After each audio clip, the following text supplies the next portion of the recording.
But I will say that a lot of the times the grooms are like, "Why do we need you? Tell us why we need Why you," am I you know, spending and money on you right now? right, exactly. So, I do have to kind of do that a lot. But I will say that those grooms that say that during our initial call are always the one at the end of the night to be like, I was wrong. We needed you. Thank Yeah. God you were here. Welcome to The Right Fit. Today, we are joined by Emily, a premier wedding planner, coordinator, and efficient, serving the New Jersey, New York, Pennsylvania, and Connecticut areas. With a degree in hospitality and a reputation for making wedding days seamless and stress-free, Emily and her team specialize in bringing the peace of mind that allows a couple to actually enjoy their celebration. So, through our research, we did find that you did have a degree in hospitality. I do. So does that really help with the chaotic day with your academic background? Like, are you by the book professional, or does that just maybe give you the patience of a saint, and then you're just able to do what you do?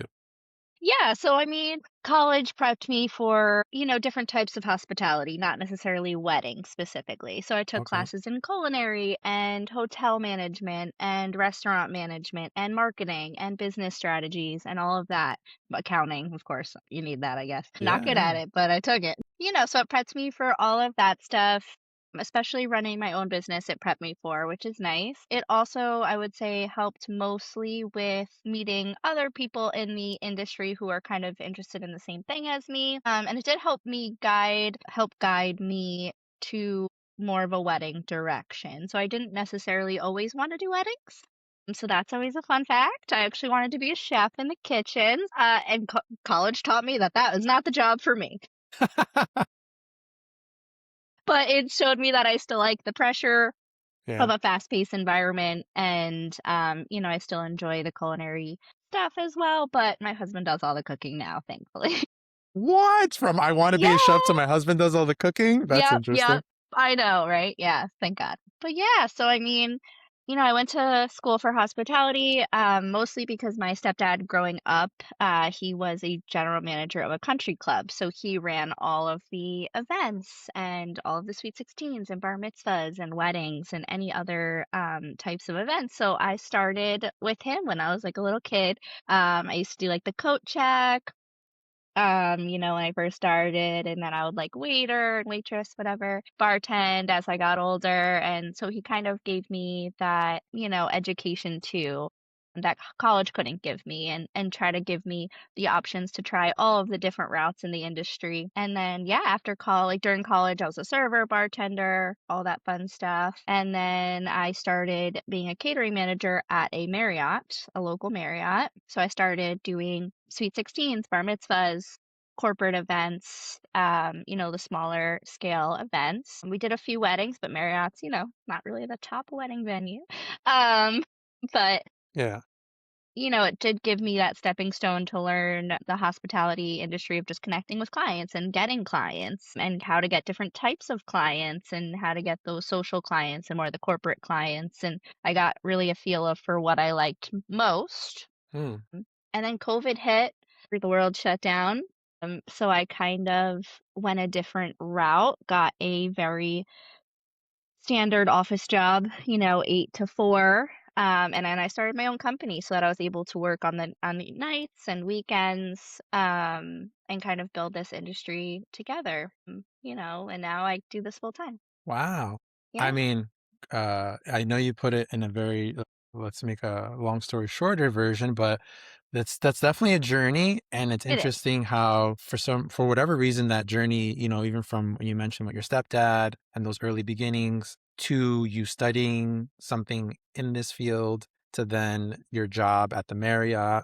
Your job at the Marriott was, when you say the managerial position, was it more on the sales end, or were you actually physically also performing the job of like a maitre d, banquet manager, Yeah. running the events as well? You're doing Totally. So both? we had a captain. I will say that primarily it was a sales position, but we did act as a maitre d for the bigger events like Sweet 16s, those social events that really needed, that customer service level. The corporate events, our captain was able to usually take the lead on, but when it came to social events, we were there. We did all of the setup. We did all the menus with them and, of course, the sales aspect too, floor plans. It kinda gave me a little bit of everything, which was great.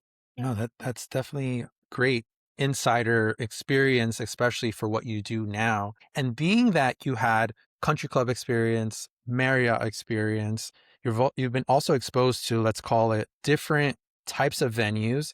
But now as a planner, I know you're exposed to even more. Would you Yeah. say that you personally prefer more of like that ballroom style event, or do you like this country rustic style events that are popping up all over the place? Do you care? Do you have a preference? So I definitely don't have a preference. I like doing all different types of events. Okay. Obviously we have our standard ballroom venues, which we love, but those feel a little bit more secure. The DIY backyard weddings, and we just had one at a university, can't disclose the name, but Uh-huh. we rented out the university for the weekend, Yeah. and that was really interesting. Obviously, that's not a wedding venue, so things are a little bit more customizable and on the fly, and you kind of have to make it a wedding venue, which is also fun. So it's Yeah. nice to have, the sum of the stability where you know what you're walking into and you know what type of venue this is, but then you also have the ones where you put, hundreds of hours into and really can make it your own, which is also cool. So it's not that I have a preference. I like having that balance of both because if I did all DIY backyard weddings, I don't think I would like it so much, but it is nice to have a variety of different types of weddings, which is what Keep I you on like. your toes. That's Yeah. important. And you made me think of university. I've actually done university weddings as well. I've done one at Yeah. Drexel, one at Kane, Cool. and it's like people are like, "What?" But I've also done like the different outside of the box ones where it's like I'm at a museum or something or another Yeah. place that is not your tried and true venue, which I think that's what you mean by instability, that it's not as common to have these events there. So standard operating procedures, the staffing and all these Correct. other things Right. are just not as accustomed to running these type of events, Right. which can help with the creative side of things, I guess you could say, but then also it can make things a little bit more chaotic and or you're probably putting out a lot more fires as a wedding planner. Let's call it Yes. like it is. For sure. For sure. And I mean, just from like even a DJ standpoint, like, the plugins, like, at a venue when you plug in, nothing's going to go wrong. But when you plug in a dining hall, fingers Yeah. crossed, you don't Yeah. know what Right. circuits or what. And Or some of these barns, like I've done some of these like upstate, yeah. nice barns, and they're just like, yeah, we're like the power situation. And I'm like, oh, Yeah. praying, like, please don't Right. blow, Fingers please crossed. don't blow. Yep. Yeah. Or running Exactly. wires 200 feet down, who knows where. Yeah. So pros and cons, I think like anything. Exactly. And I think that's something Yeah. important for anybody who's listening or watching that potentially is a couple planning when you are looking for venues and stuff like that to think about those things. And being that you do so many different types of events, I understand that you also offer different types of services, right? You have the Yeah. planner hat, that let's call it, I don't know. And maybe you could break this down for me too. Like I know on your page, like one of the things it says is a day of coordinator, but wedding planner. I know they kind of fall in the similar avenues. And then I know some planners say there's no such thing as a day of coordinator, which confuses me sometimes Right. as well. Yeah. But I also know you're an efficient. So tell me how all these roles come together. Yeah. And is there one that kind of shines a little bit more than the others? Yeah, definitely. So I do not offer full planning. Okay. Full planning, which means I handle money, I handle contracts. I do not offer that service, mostly because that stuff's not fun to me. So Okay. I kind of never got into that. Obviously, I help with referrals and I review contracts for clients and things like that. But I do think it's important for a client to build the personal connection with their vendors first as well before I come into play because they don't just want to talk to me. They want to get to know their clients, and that's super important for their job and their role as well. So I don't like to take that away. And like I said, that's just a lot more hours that I'm the stuff that I don't enjoy. So I do offer partial planning and coordination. So partial planning is more often check-ins. So we'll review contracts, we'll collect COIs for clients for the venues. We do like every month we have check-ins, just a quick 30-minute to an hour call. Hey, have you sent out your invitations yet? Let's have a goal of sending them out by then. So it's not that we're physically doing these tasks for the client. It's more of, hey, have you done this yet? Where are you at? Here's your homework. This is what I want you to kind of focus on next. And of course, they can always reach out to me and ask questions as they're doing those homeworks. But the partial planning is more of a hand holding, someone who's like, I have no idea what a cocktail hour is. Let me explain it to you. I've had Yeah. that before. Um, Yeah, no, I so believe it. yeah, so, there's people that call me, they're like, "I have no idea how to do a wedding. I know how to book vendors, but once I book the vendors, like, what do I do from there?" Yeah. And that's kind of where I come in. So I do enjoy that part because it allows me to take all of their vendors and, "Hey, what do you have from here? What do you have from here?" And we put it together and make this magical plan. Day Okay. of coordinator is more of a 3 to 4 phone call check-in just to kind of, make timelines and check in, see what they've done so far, see if they have any questions on anything. But it is more of their show, and then I fine-tune it a little bit closer at the end and kind of walk them through what their show that they have created is going to look like, and maybe talk to them about the pros and cons of what they've done so far and maybe tweak it a little bit and help them kind of really customize it to get the vision and the goal accomplished that they want. Okay. So yeah, no, that definitely helps. And I guess it makes me think of another question in regards to maybe it's a two-part question. First part is about how long are you typically working with these clients? I know there's two different services that we're talking about, so that timeline can vary.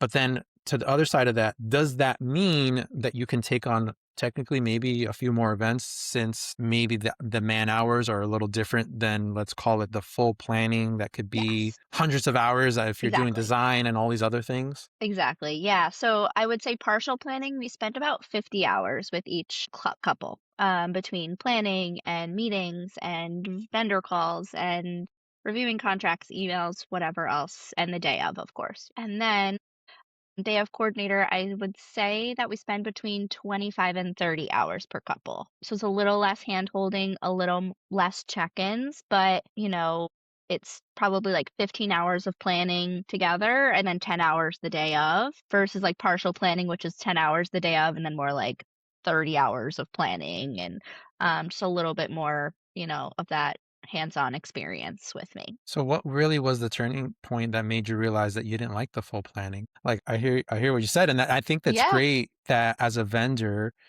that decided to go into this, especially full time and all these things, it's like you have to kind of figure out what really motivates you and it's going to keep you Yeah. driven in this thing versus taking on everything because I don't know, you feel like it's what you need to do or it's because what social media is telling you to do versus you saying, "Hey, look, I don't really enjoy XYZ, so for the sake of myself and my longevity and for my clients too, who I want to give it my all, I know that this is where I want to stay in and this is what I enjoy. And I think it's the best for both sides. But what kind of gave you like that? This is my thing or more my Yes. thing. Not to say that you can't do the Yeah. full planning. You probably can, but it's I just not your preference. could, Yeah. but I'm not Yeah. interested. Yeah. Yeah. So I mean, as you know, I have a almost 3-year-old, and I have been full time through postpartum, through pregnancy, through having him, and up until now, obviously. So I have also been juggling that lifestyle as well, and being able to work the weekends and evenings, because there's not a lot of people planning their wedding at 10 a.m. on a Tuesday allows me to be home with him during the week, which is super, super important to me, and that was always important to me. If I Yes. went to that full planning level, I would have to dedicate more hours to couples and take less volume. Mm, I like filling my weekends and filling my evenings, but I like to keep my weekdays and stuff to designate to my son, which is super important to me. And I knew that going into this, I was like, I'm a business, I own a business now. Like I have to give my all to this, and it is really hard to juggle the 2, and I knew my limit, and being having to dedicate hours, like hundreds of hours to one couple, is just not something I was willing to do. I like the amount of hours I spend with each couple because it allows them to get to know me on a personal level, I get to know them on a personal level, as well as planning together, but it's not like I don't know, it doesn't get to a point where you're like, "Oh, I gotta have this meeting again with them, like, I gotta talk to them again." It's more like, "Oh, I'm excited to talk to them again, like, we haven't talked in a little bit." right. So it keeps things a Okay. little bit more exciting, and, the reason I do this is is because I love my clients. I love meeting their families. I love meeting their bridal parties. These people stay in my life forever. When they find out they're having a baby, they text me. Like, that's the relationship I want to build with these people and my Yeah. clients. And I like having a lot of them instead of just like a few big ones. Yeah. And I mean, and this is why I feel like this show is important because I am trying to make that, or let's call it, provide that awareness that although I might be talking to different planners or different musicians or different, let's call it people in similar Yeah, categories, everybody does things a little differently. totally. Everybody has things that they enjoy. I know you work with tons of DJs. DJs have the same kind of thing. Like Yeah, this is this guy's thing. This is that person's thing, he or she. And I think that's important to understand that it's not a one size fits all in this yep, industry. And then that's why it is so important to a certain extent to do some due diligence, talk to your vendors, meet the people that you're potentially working with. And on the yeah, flip side of that, if you're an entrepreneur or potential vendor starting out or kind of going somewhere down this journey, understand that it's okay to try different things and kind of figure out what you're into, but then also, find something that you enjoy because it's going to help you yeah, be more intentional and more present for your clients and for what you're doing, which I think is very important. And I love the fact that you're able to, and I know it's not always easy, but set those boundaries and say, look, my son is very important. And this is something that I need to create as an entrepreneur and as a business owner because it gives me this flexibility and that's like very important to me versus just saying, you know what, I'm gonna just overwhelm myself and try to be super mom, but also be super planner and be super, super wife and all these other yep, things. And then right. you're going to crash and burn very Burnout. fast. Yeah, Yeah, for definitely. sure. And I did this because I love it, and me and my husband agreed that when I went full time with it, that I was never going to push it to a point where I didn't love it anymore. It was super important to him that if I did this full time, that I still contributed to our household, but it wasn't to a point where I couldn't focus on my son or him or myself. And yeah, I want to continue to love this. It was a fear of mine going full time, that I wasn't going to keep loving it because then it becomes a job and you're like, oh, I got to pay my bills with it. Yeah. You because it's not fun. I have found a really good balance that allows me to keep enjoying it, which is, again, super, super important to me. Uh, What was that moment that if you could pinpoint it, that you realized, I know COVID happened and these things happen, but what was really the aha moment that you're like, I'm going to do this full time. This is no longer a side thing, a hobby, a hustle. This is like, because regardless of your situation, I understand you had a kid and all these things, but like, let's put that aside. You have entrepreneur flash, light bulb has to go on. You'd be like, all right, I'm going all in on this. Like, what was that moment like? Yeah, so I mean, I know you said to forget all of that, but I will say that my son is the number one reason that I went full time with this. So Okay.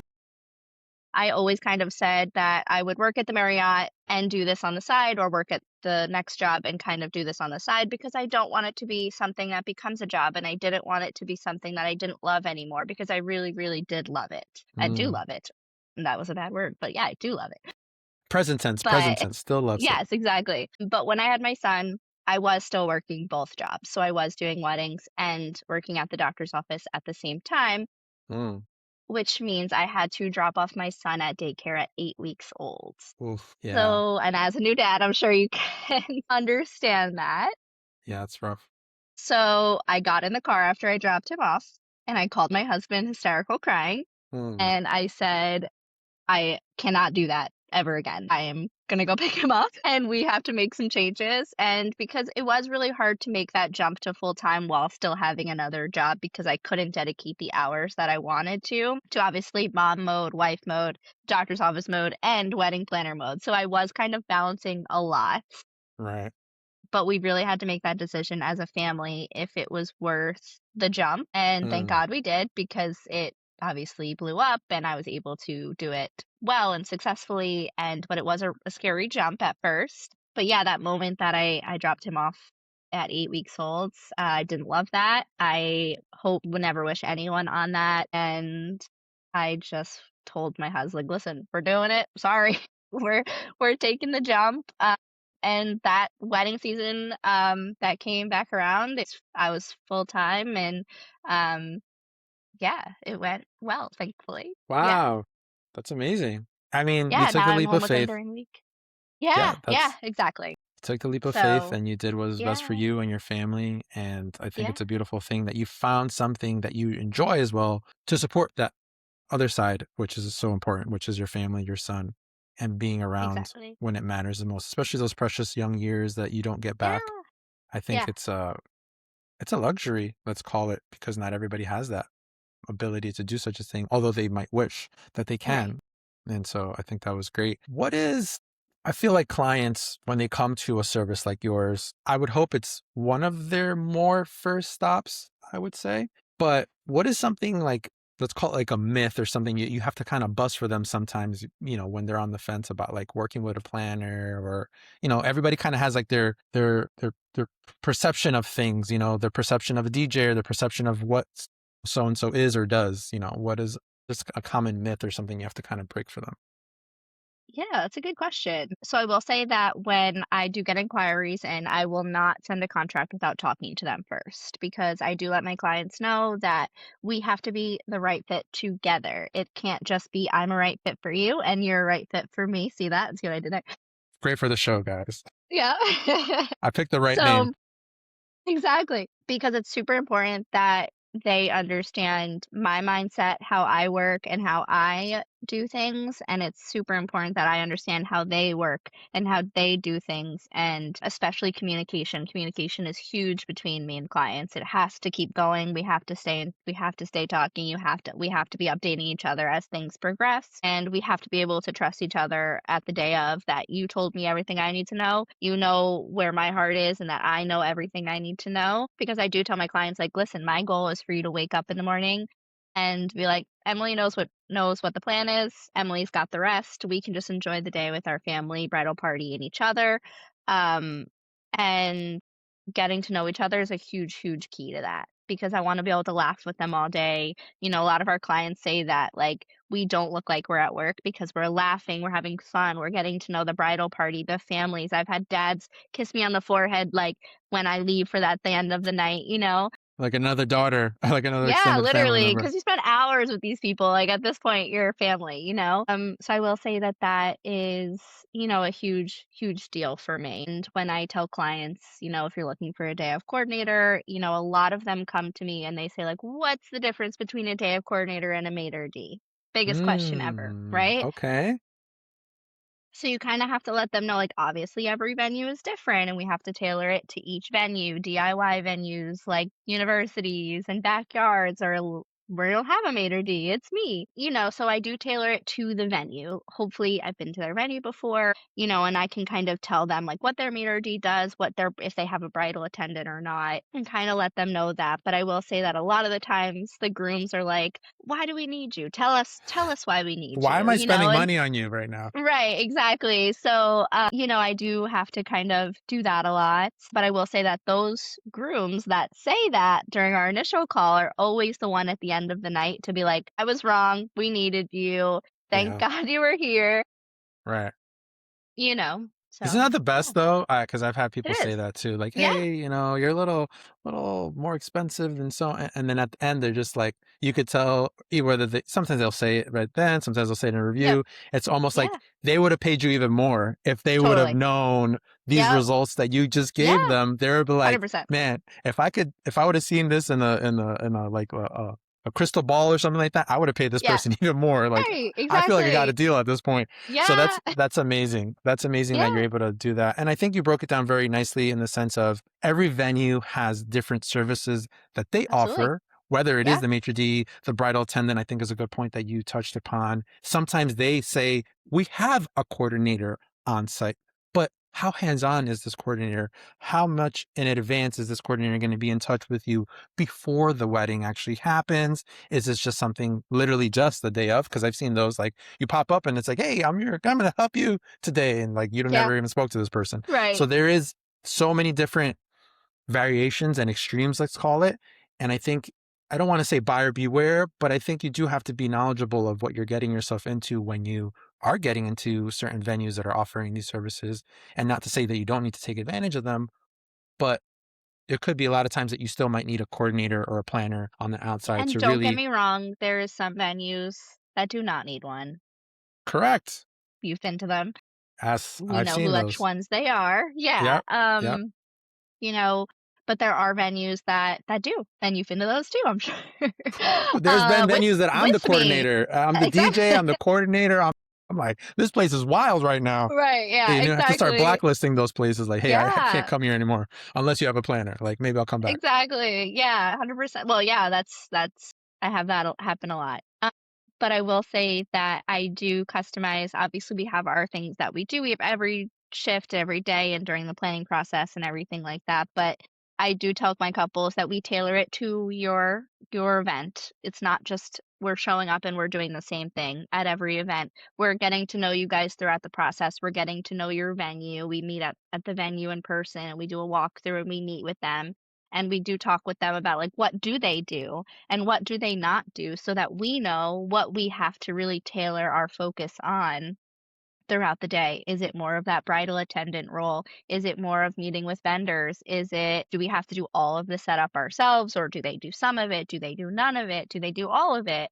Yeah, And every venue is different. So I always try to tell people like we're always going to have something to do. We're just going to tailor it to your venue, your needs, your priorities too, you know. I've had couples be like, we don't really we don't need a bridal attendant role, but like we're gonna have our dog with us. So can your assistant, instead of a bridal attendant role, kind of like watch the dog a little bit? So like yeah, little things here and there. yeah, I've had couples where, like, the parents might have mobility issues or dementia or anything like that, and obviously, if the thing that they're asking us to do would take away from anything that I had to do, I would let them know. But if, everything is a correct match and we're able to help, in a little bit areas, like, I've had one where the mom had dementia and she just clung to me throughout the day, and she really responded well to me, but all the other vendors kind of made her feel a little bit overwhelmed, not on purpose, just in right, general.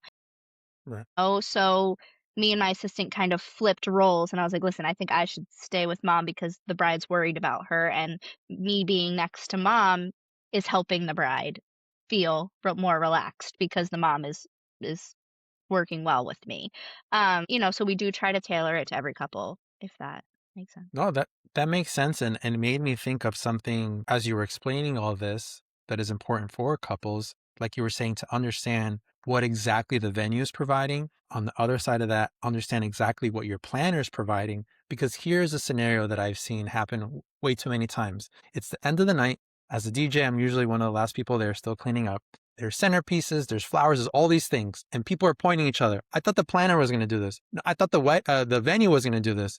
And then both of them said, no, this is not our job, or this is not what we Yep, were hired for. And now the couple is there with their family trying to clean up or trying to take these centerpiece or whatever it is. It sounds minuscule, but it's not. It's honestly something that you want to yeah, figure out ahead of time because you totally. had a great time. You're ready to go. Maybe you have an after party. And then now you're doing Yep, something that's a cleanup service that you thought yep, was included in one of your packages, but it was in yep, neither. So I've right. seen that happen. Yeah, and that's something that, like, I talk about during my calls with my couples, or like, does your florist have to come back for anything? Do any vendors have to come back for backdrops or decorations or any signage that they dropped off? And if we are not there at that moment when they're coming to pick up based off whatever package they pick for me, we at least let the venue know, like, hey, florist is coming back at 11. Signage people will be here by 11:30, to pick up the stuff. And all of that's kind of handled, or the couple is well aware that they have to take what they want, essentially. So Yeah. No, it's we do important. try to hash that out beforehand. And I've seen it not hashed out many times, Yeah. and I'm like, "I love y'all, but I gotta clean up all these heavy speakers, so, I don't know who's gonna do Yeah. that for you." Right. But I know you mentioned a lot of this hands-on experience with the families and all these things, and with the couples, obviously getting to know them, but is there something specific you do to ensure, I guess you could say, this stress-free environment is felt by the couple even before the first guest's arrival? Something particular that you guys do? So I will say that I always have a team with me, so it's never Okay, just one coordinator. okay, So as a lead, usually it's me, but I do have other leads, but usually it's me. As a lead, I am more focused on setting up vendor arrivals, venue questions, like just whatever comes my way, set up, everything like that. And then my assistant is more of a bridal attendant role. So Mm. she stays there and, some venues have a bridal attendant, so she kind of tweaks it based off that. But she's there to make sure timelines are staying on track with your photographer, gathering family for photos, making sure like, "Hey, mom, go get dressed. You're gonna and be back here in the next 15 minutes." She's kind of making sure everyone knows where to be and that there's like what's next, essentially. So I do always feel like letting everyone know what's next eliminates a lot of questions towards the couple, which helps them relax as well. So we're kind of dictating like, "Hey, this is the next thing we're doing. Everyone be back here in 20 minutes. Hey, you guys have a break now. You guys can go do whatever you want, but be back here at this time." And there's usually some threats, some drunk groomsmen that I'm like, "If you're not back here at this time." But other The than that, worst. yeah, exactly. It's always the drunk groomsman. Started partying too early. Yeah. Yep. Yeah, I think just communication is key. We show up, we introduce ourselves to everyone. Parents, bridal party, we chat and get to know everyone for a little bit. We ask how the rehearsal went. We try to just get to know everyone and that seems to help with them being comfortable to be like, "Hey, Emily, hey, Laura or whoever else is with me. Like we need this or hey, we need this." And we just want everyone to feel comfortable and that really really does help because if a mom of the bride is stressed out about something, I want her to come to me. I want her to feel comfortable to be like, "Emily will handle this if I go to her."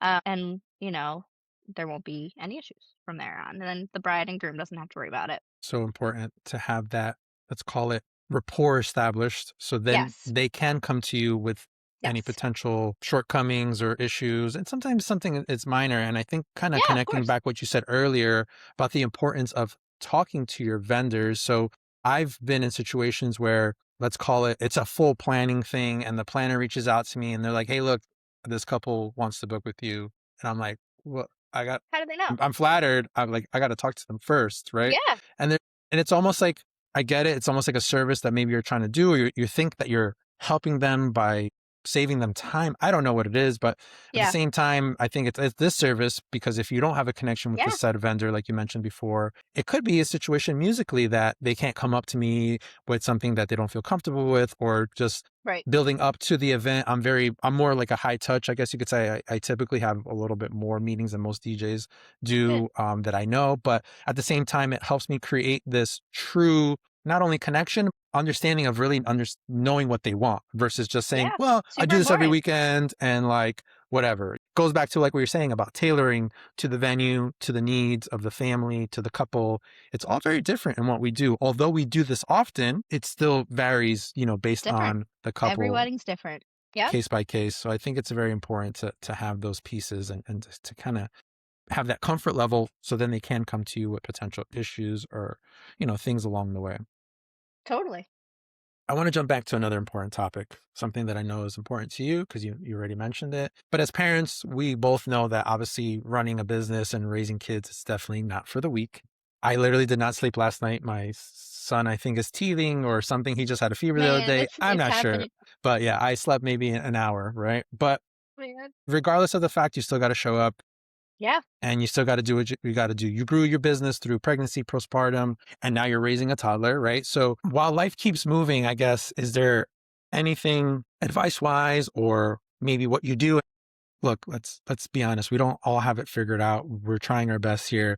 But is there something that you can say that, or maybe you can share of how you're able to somewhat balance motherhood and entrepreneurship, through all of these seasons? Yeah, definitely. So I will say that I do miss a lot of weekends. Mm, Obviously, that's tough. As he gets older, I'm sure that will get tougher with sports and birthday parties and all of that. say, But I do have a great village. None of my siblings have kids yet. So I have four younger siblings that all live in a 5-mile radius to me. yes, So they are my village. that's Of course, amazing. my parents and my in-laws and everything. But weekends, my son is with them, going to parties. So my son does not miss anything, thankfully.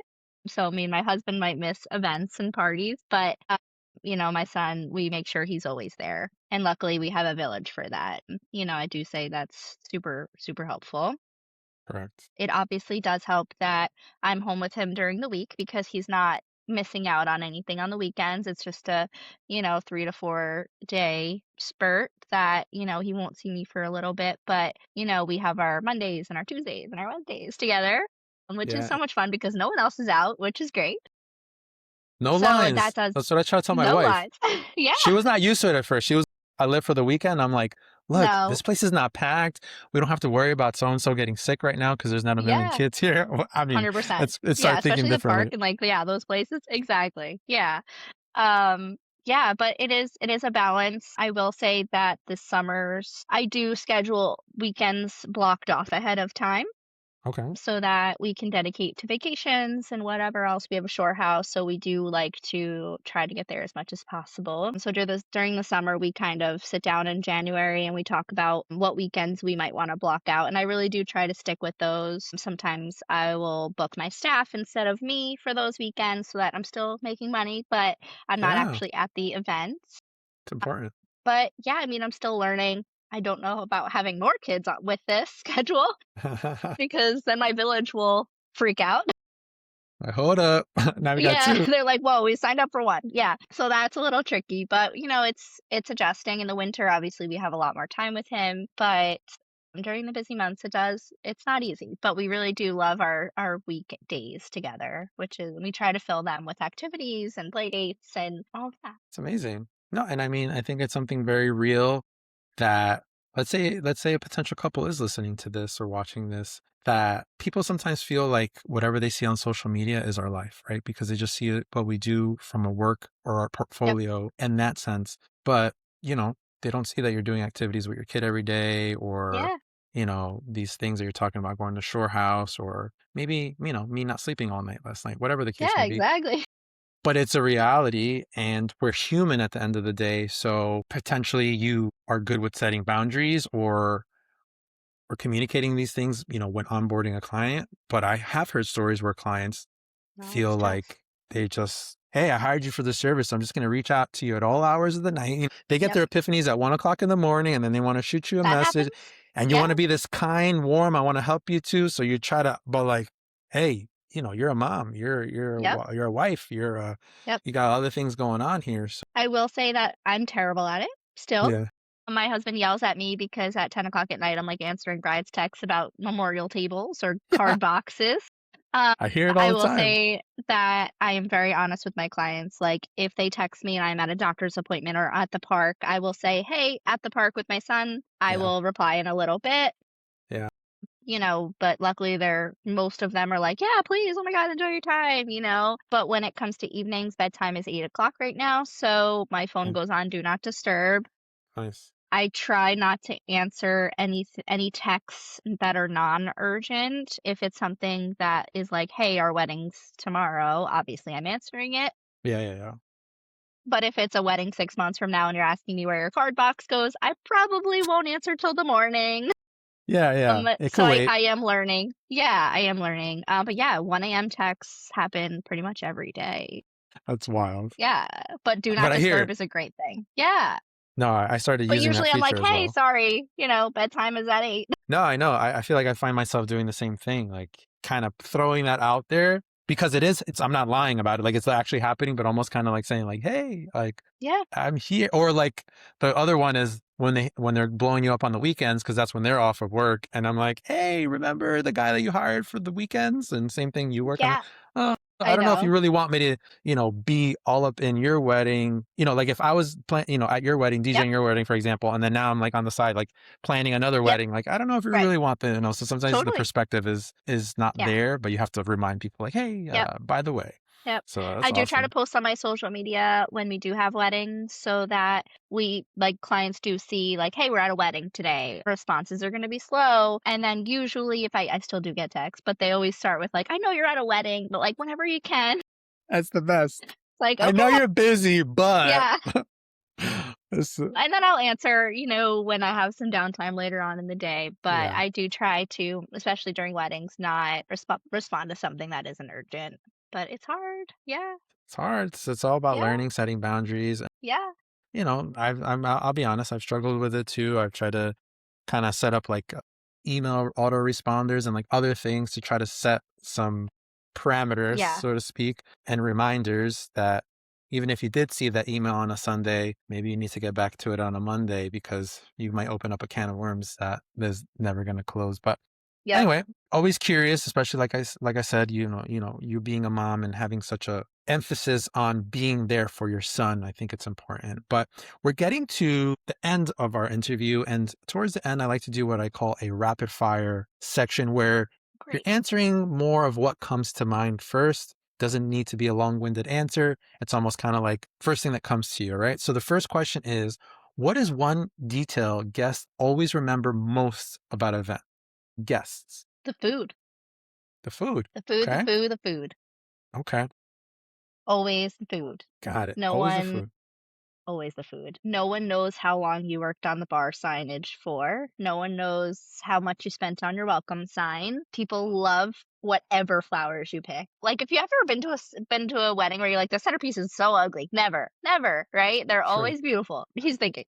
He's like, Yeah. "Maybe." As a guest, you don't show up and you're not thinking about those details. Obviously, everything comes together and looks beautiful, but the food and the service of the staff is super, super important. And I will say that if the couple is also enjoying the wedding, the guests will also enjoy it. But if they're seeing the couple feeling uptight or, annoyed about something, that is definitely something that people remember. And Cool. they'll remember it too. Yeah. Yeah. Yeah. Yeah. It'll stick with you. What is Yeah. what is one wedding trend that needs to retire? Wedding trend that needs to retire. The table photos, I don't love. Okay. Yeah, that's fair. I don't Okay. love table photos just because it takes up dancing time. Um, And they're usually like, when people do table photos, they always do it, like, at the worst time when everyone's sitting for dinner and there's, like, dinner plates on the tables anyway. Like, you're not putting these pictures on your wall at your house. No Someone's way. eating salmon is in the picture. So that I don't love, but I think it's fun, I guess. I like that one. I'm not fan of the photo dash one, which is relative to table photos or group photos. Yeah. Yeah. What is Same something thing. that instantly kills the vibe at an event? The vibe instantly kills a vibe. I guess if the bride's being mean to everyone, that usually kills Hey, a vibe. that could be a vibe killer. Little It's family happened dynamic issues It's or happened a few something. Yeah. times. Yeah, Yeah. I mean, brides are usually very pleasant to us, but you hear the way they speak to their families and the bridal party, and I know it's their day, but that's not always a great start, you know? Yeah. Little uncomfortable tension there. Yeah. So the last question, and it doesn't necessarily need to be rapid fire, and we touched a little bit upon this, but this is the heart of the show, so I want you to round it out for us. What makes a client the right fit for you and your team? Yeah. So when I talk to clients, I tell them how important it is that we mesh well together. Do we have good conversation? Do we laugh? Do we have fun while we're planning? Having fun during the wedding day and planning while still getting everything done successfully is super important to me. Getting to know each other is super important to me. So during that first initial call before booking, I really do get to know them and what they do for a living and their family dynamics. And, I try to say, like, hey, what's your vision for the day? Like, what's important to you? What's not important to you? And that kind of will give me an idea if we're a good fit, mostly because, again, I'm a mom, we're a small business. We like to have fun. We're not looking for clients who want perfection because that's not what this is. We want to help, we want to be there for the clients. But yeah, I mean, the I right love the fit having fun. is I love the yeah, having having fun fun. is so important because if the bride's laughing and smiling, so is everyone else. That's super important. So getting to know them, and I really do drill that into their heads throughout the process that, I'm going to take your vision and your style, but whatever is going to make you enjoy the day, because that is what you're going to remember. You're going to remember if you laughed, if you had fun, if your family laughed and had fun. You're not going to remember, what song you came out to at the reception. Like, you're gonna remember the way you felt and the way your family feels, and maybe look at a few pictures down the line, but you're gonna really remember, in the moment. I just talked to a older woman a few weeks ago, and she said that at her wedding, she asked for no conga line, which was years ago. The conga line was a thing then. Yeah. and the DJ, when she went to the bathroom, started a conga line. And she said she let it ruin the rest of her wedding. She said it let her be in a bad mood the rest of the day, and it's something that she still thinks about, and this is, like, a 60-year-old woman. Yeah. So 30 years later, she's still thinking about how mad she was during this conga line. She's like, That's the one thing I regret. Like everything else was perfect." Like she's like, "Did it really matter that there was a conga line? No, everyone was on it. They were having Yeah. fun. But it was how it was how she recepted the conga line. She let it ruin the rest of her reception." Yeah. And that's what I don't want to happen to clients. I really want them to remember how they felt the day of their wedding because that's really what they're going to remember. 100%. And maybe that could have been the vibe killer for your answer, the conga line. No, I'm kidding. That's true. Uh, I but like a conga line. it's interesting, but no, I think that's amazing that you emphasize the having fun and how that feeling truly lives on. And I think that's why it's important to a certain extent to try to show a little bit of your personality like you do. Yeah. I know you're good about on social media and I do. And now sometimes I post things and like it'll be something serious and I'll have DMs from people that they're like, I watched the whole video really waiting for a joke at the end. I'm like, all right, I can't be like all joke, but like that's just me. I have a sense of Yeah. humor. Yeah. It's my style, Yeah. and people will actually wait for the joke, and I'm like, no, well, Yeah. but that is Yeah. who I am, and I think it's good that I put it out there because essentially I want to align Absolutely. and connect with people who feel Yes. that way too, 100%. versus like a stuffy, uptight, and then just I'm not sure whether to give a thumbs up, but it's not going to be pleasant for either one of us on the vendor Yeah. side and on the client side. Where can people find you? Where are you most active? Social media channels, or is it Yeah, your so, website? my other lead and assistant, Laura, she runs all my social media, so on Emily Lane Events on Instagram, she makes all these fun reels, she puts me to work, man, all That's wedding every great. wedding, she's, like, We putting need me to work. we need But it's people like always that. fun, it's always corny, it's always something silly, and we Mm. really, really want to portray to our couples that do find us on social media that we do like to have fun, and this is our vibe, and we're not, these, like, serious, uptight wedding planners, and we're here about feelings, and we wanna talk to you about your feelings, and we're Yeah, not just here to make sure the flowers look good, we're here to make sure you feel good, essentially. I love that. I love that. So your handle was Emily Lane Events. Events. Yep. Okay, and you have a website as well. Yes, same thing. Emily. Emily Lane. So Instagram, or are you on other platforms as too? I'm on Facebook too, Okay. Instagram, website. I think Okay. I think Laura has a TikTok for us too. She's in charge of all Okay. that. All right. We'll I have think to we have a message TikTok. Laura. Okay. Yeah, exactly. We'll tag you on all the channels. Emily, thank you so much for joining us Thank here today you. on The Right Fit. It was truly a pleasure to get to chat with you, get to know you a little bit better. And for those listening or tuning in, watching us, we hope you enjoyed today's show. And of course, we hope to see you on the next one. Take care, y'all. Peace.